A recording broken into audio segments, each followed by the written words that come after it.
আমি দোকানের কাছেই ছিলাম, কিন্তু আমি অগ্নিকাণ্ড নিবানোর জন্য দৌড়াদৌড়ি করছিলাম। মানুষেরটা বাঁচাইতে গিয়ে আমার নিজেরটা হারাইছি।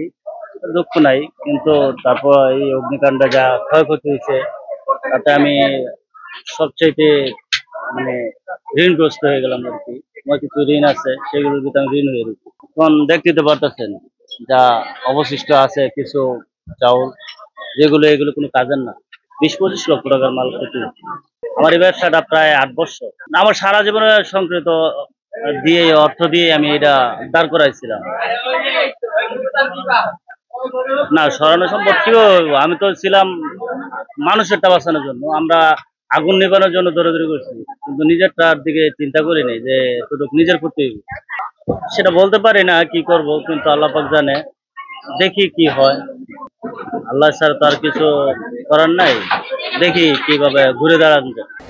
আমার আমার নিজের চিন্তা আমি করি না, আমি পরে চিন্তাটা করতেছি যে আসলে তারা কিভাবে চলবে। আমি হয়তো পরিশ্রম করলে আমার এখনো শরীরে শক্তি আছে, ঘুরে দাঁড়ানো সম্ভব, কিন্তু অনেকে ঘুরে দাঁড়ানো সম্ভব না। দিন এনে দিন খেয়া তারা ঘুরে দাঁড়ানো সম্ভব হয় না। এই কি হয়। না, আমার ছেলে মেয়ে নাই, আমি দুইটা মেয়ে, একটা ক্লাস 5-এ পড়ে আর একটা ছোট মেয়ে। তারা দুজনে ছোট।